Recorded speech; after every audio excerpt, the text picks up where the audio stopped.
नमस्कार। कोरोना काल में सबसे बड़ा जो भूमिका है वो है कि कैसे जीवन और जीविका दोनों बचाई जाए।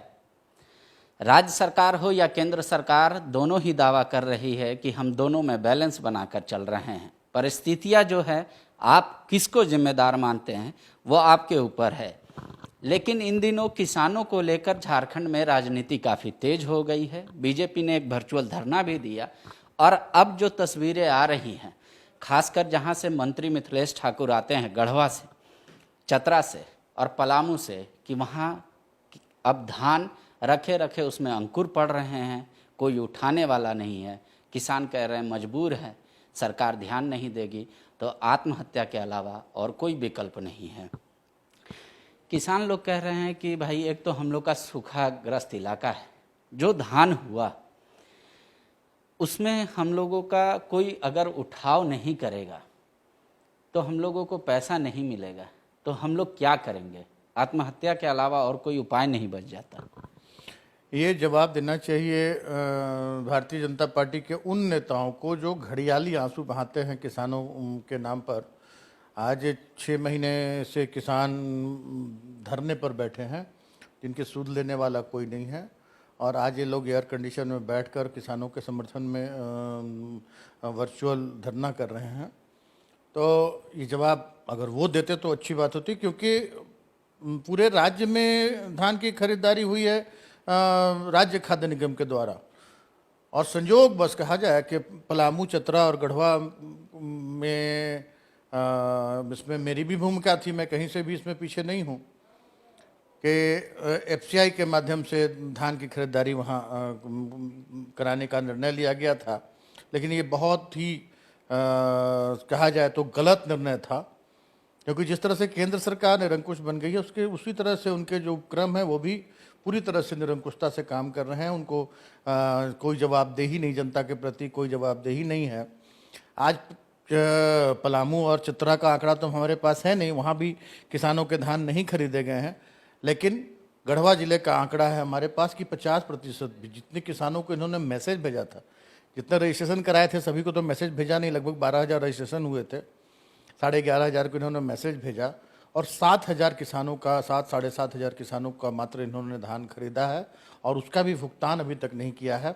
और बाकी किसानों के धान कभी कहीं क्रय केंद्र पर उनके घरों में पूरी तरह से सड़ रहे हैं, धान बारिश में भीग रहे हैं, उसमें अंकुर निकल रहा है, किसान त्राहिमाम कर रहे हैं। क्या वो सड़े हुए अनाज का भी पैसा मिलेगा? अगर वो धान सड़ जाता है कल, अब तो मानसून शुरू हो गया, तो क्या वो सड़े हुए अनाज का भी वजन करके सरकार पेमेंट करवाए? देखिए, ये सरकार आपने देखा है कि पूरी तरह से राज्य की जनता के प्रति संवेदनशील है, जवाबदेह है। लेकिन अगर केंद्र सरकार के उपक्रम के गलतियों का खामियाजा राज्य सरकार को भुगतना पड़े, ये कहीं से भी उचित नहीं है। केंद्र सरकार को एफसीआई के ऊपर कड़ी कार्रवाई करनी चाहिए। हमारे गढ़वा के उपायुक्त ने भी चिट्ठी लिखी है फूड कॉरपोरेशन इंडिया के बड़े अधिकारियों को और राज्य सरकार के हमारे माननीय मुख्यमंत्री को, हमारे राज्य के खाद्य सचिव को, कि उन पर कानूनी कार्रवाई करने की अनुमति प्रदान की जाए।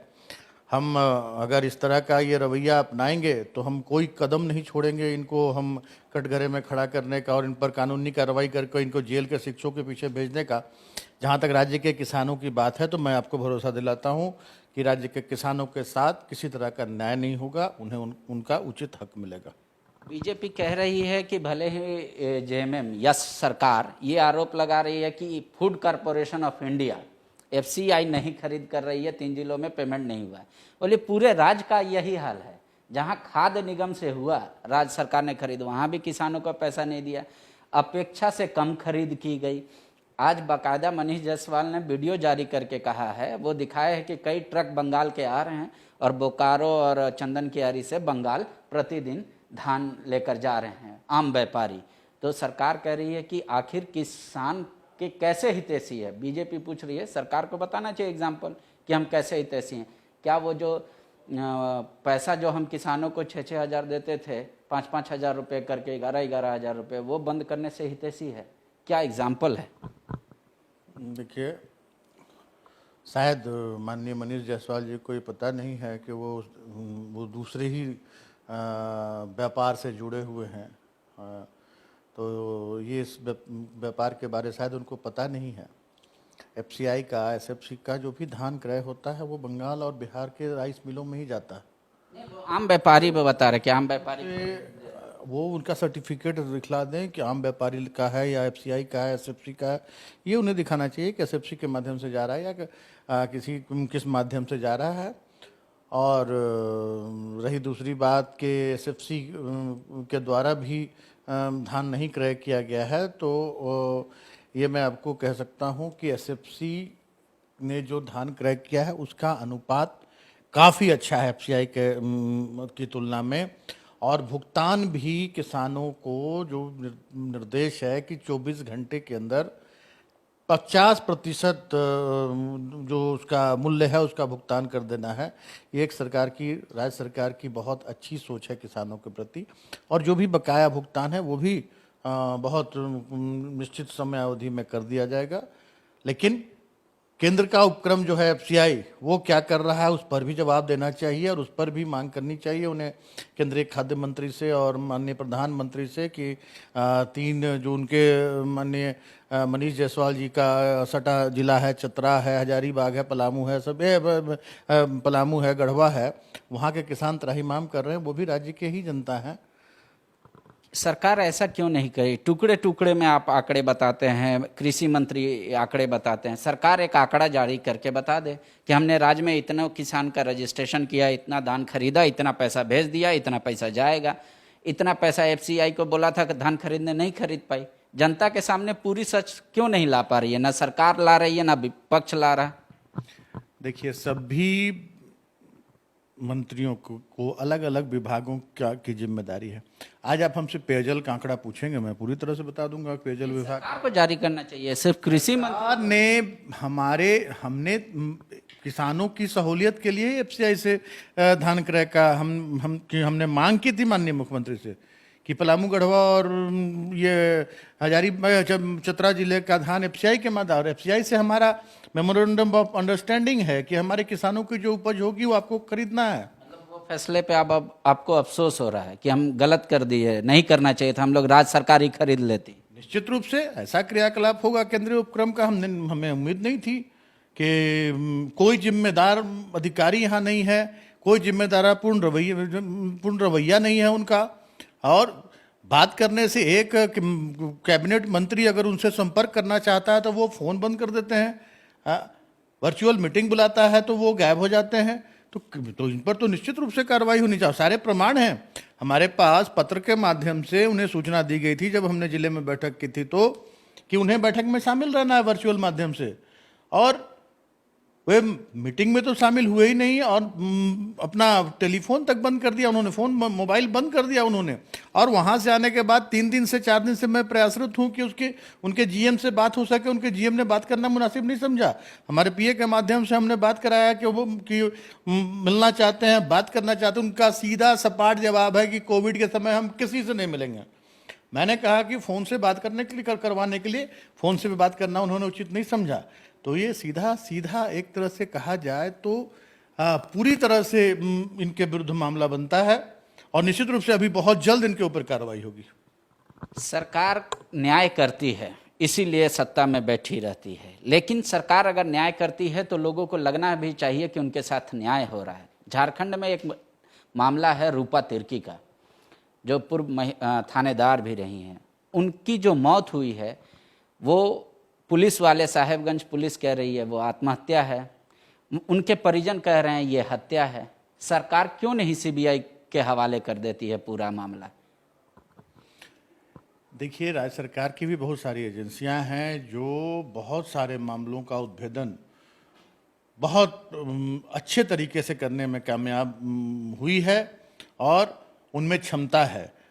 माननीय मुख्यमंत्री ने भी ये आश्वासन दिया है कि हम उच्च स्तरीय इसकी जांच कराएंगे।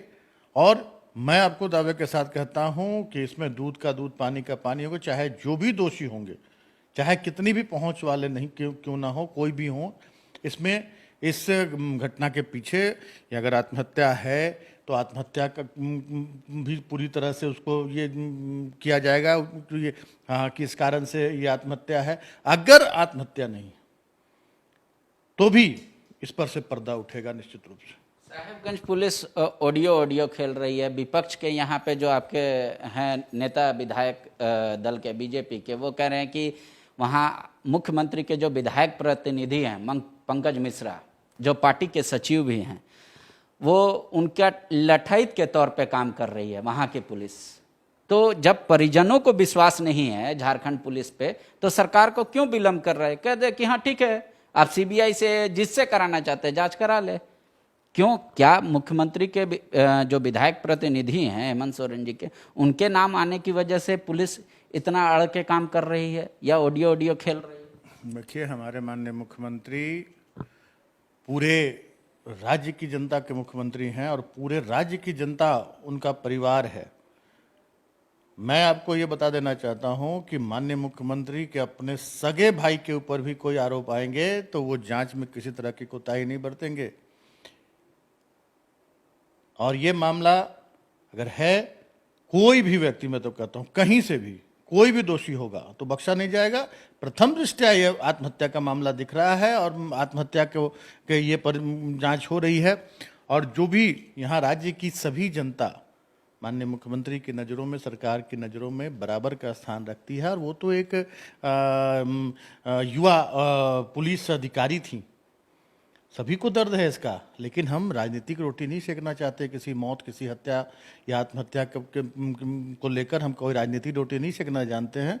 हमारे माननीय मुख्यमंत्री काफ़ी गंभीर हैं और सभी पहलुओं पर, चाहे वो कोई भी मुद्दा हो, काफ़ी गंभीरता से उस पर चिंतन मनन करके और कोई निर्णय लेते हैं। और आप देखेंगे कि जरूर ऐसा निर्णय होगा कि राज्य की जनता पूरी तरह से संतुष्ट होगी। तो मंत्री जी साफ कर रहे हैं कि चाहे वो रूपा तिर्की का मामला हो या किसानों के साथ का न्याय का मामला हो, राज्य सरकार दोनों ही मुद्दे पर काफ़ी गंभीर है और जल्द ही अगर एफसीआई के द्वारा जो लापरवाही की जा रही है, अगर वो नहीं सुधार में आया तो उन पर कार्रवाई भी होगी। और सरकार अगर संभव होगा तो राज्य खाद्य निगम से भी खरीद कर किसानों को लाभ पहुंचाने का कोशिश करेगी। शुक्रिया। Followup.in, like, share and subscribe. www.thefollowup.in